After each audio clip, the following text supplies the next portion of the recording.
జూన్లో స్థానిక సమరం, తొలుత గ్రామ పంచాయతీ ఎన్నికలు, ఆ తర్వాత ఎంపీటీసీ, జెడ్పీటీసీ, బీసీ రిజర్వేషన్ల ఖరారుపైన కసరత్తు, ఆ వెంటనే స్టేట్ ఎలక్షన్ కమిషన్ ప్రకటన, సన్నద్ధం కావాలని శ్రేణులకు కాంగ్రెస్ సూచన, అనంతరం సంక్షేమంపై ఫుల్ ఫోకస్, ఫ్యూచర్ ప్రణాళికపైన కసరత్తు. సో జూన్ 4వ తేదీన ఎంపీ ఈ లోక్సభ ఎలక్షన్కి సంబంధించిన ఎలక్షన్ రిజల్ట్స్ వస్తుంది. ఆ తర్వాతనే ఈ ఎలక్షన్స్ ఉంటాయి. అంటే జూన్ ఎండింగ్ లేదా జూలైలో ఈ ఎలక్షన్స్ ఉండే అవకాశం కనబడతా ఉన్నది. జూన్ అంటున్నారు కానీ మరి అది అప్పటికప్పుడు ఎలక్షన్ హడావుడిలోనే ఉంటారు జూన్ 4 దాకా. మరి అప్పటికప్పుడు 10 రోజులు నోటిఫికేషన్ ఇచ్చి మంత్ ఎండ్ లోపల నిర్వహించే అవకాశం ఉంటుందా, లేదు జూలై ఫస్ట్ వీక్ ఆర్ ఎండింగ్కి వెళ్ళిపోద్దా అన్నది చూడాలి. లోక్సభ హడావుడి పూర్తయిన వెంటనే స్థానిక సంస్థల ఎన్నికలను నిర్వహించాలని రాష్ట్ర ప్రభుత్వం భావిస్తున్నది. మళ్ళీ దీంట్లో ఇంకొకటి ఉన్నది, వీళ్ళు ఎన్ని సీట్లు సాధిస్తారన్న దాని మీద ఇంకా వాళ్ళ దూకుడు ఉంటుంది. ఇప్పుడు ఒకవేళ 10 ఆ పైన సాధిస్తే ఆ లెక్క వేరే ఉంటుంది, లేదు 7-8 దగ్గర ఆగిపోతే ఆ లెక్క వేరే ఉంటుంది. షెడ్యూల్ ప్రకారం జనవరిలోనే ఈ ఎలక్షన్ జరగాల్సి ఉన్నప్పటికీ అసెంబ్లీ పార్లమెంట్ ఎన్నికలతో వాయిదా పడ్డాయి. లోక్సభ ఎన్నికల ప్రక్రియ జూన్ మొదటి వారంలో పూర్తి కాగానే స్థానిక సంస్థల ఎన్నికలు నిర్వహించేలా రాష్ట్ర ప్రభుత్వం ఆలోచిస్తున్నది. ఇందుకోసం గ్రామ పంచాయతీ ఎన్నికల్లో బీసీ రిజర్వేషన్ ప్రాసెస్ను కొలిక్కి తీసుకొచ్చే కసరత్తు మొదలుపెట్టింది.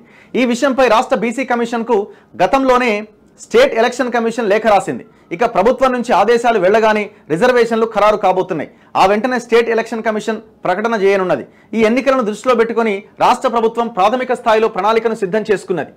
జనవరిలోనే జరగాల్సి ఉన్న షెడ్యూల్ ప్రకారం ఈ ఏడాది జనవరిలోనే స్థానిక ఎన్నికలు జరగాల్సి ఉన్నప్పటికీ అసెంబ్లీ ఎన్నికల తర్వాత కొత్త ప్రభుత్వం ఏర్పడడం, తాజాగా లోక్సభ ఎన్నికల షెడ్యూల్ రిలీజ్ కావడంతో అవి వాయిదా పడ్డాయి. పదవీ కాలాన్ని పొడిగించాలని సర్పంచ్లు హైకోర్టును ఆశ్రయించినా చట్టం అందుకు ఒప్పుకోదని స్పష్టం చేయడంతో రాష్ట్ర ప్రభుత్వం స్పెషల్ ఆఫీసర్లను నియమించాల్సి వచ్చింది. జూన్లో ఎన్నికలు జరిగి లాంఛనంగా సర్పంచ్, ఉప సర్పంచ్, వార్డు సభ్యులు కొలువుదీరగానే స్పెషల్ ఆఫీసర్ల పాలన ముగుస్తుంది. ఈ గ్రామ పంచాయతీ ఎలక్షన్స్ అయిపోగానే ఎంపీటీసీ, జెడ్పీటీసీ ఎలక్షన్స్ పెడతారట. గ్రామ పంచాయతీ ఎన్నికలు పూర్తయిన తర్వాత ఎంపీటీసీ, జెడ్పీటీసీ ఎన్నికలను సైతం వీలైనంత త్వరగా నిర్వహించాలని రాష్ట్ర ప్రభుత్వం భావిస్తున్నది. స్థానిక సంస్థల ఎన్నికల హడావుడి ఎంత తొందరగా ముగిస్తే అంత తొందరగా పాలనపై ఫోకస్ పెట్టేలా సర్కార్ ఆలోచన చేస్తున్నది. జూన్ చివరకు లేదా జూలై 2వ వారం కల్లా గ్రామ పంచాయతీ, ఎంపీటీసీ, జెడ్పీటీసీ ఎన్నికలను పూర్తి చేయాలి అని భావిస్తున్నది. ప్రస్తుతం లోక్సభ ఎన్నికల్లో కాంగ్రెస్ అభ్యర్థులు విజయానికి కృషి చేస్తున్న గ్రామ, మండల స్థాయి పార్టీ లీడర్లు, క్యాడర్కు స్థానిక సంస్థల్లో తగిన ప్రయారిటీ కల్పించే విధంగా ఆ పార్టీ ప్రయత్నం చేస్తున్నది.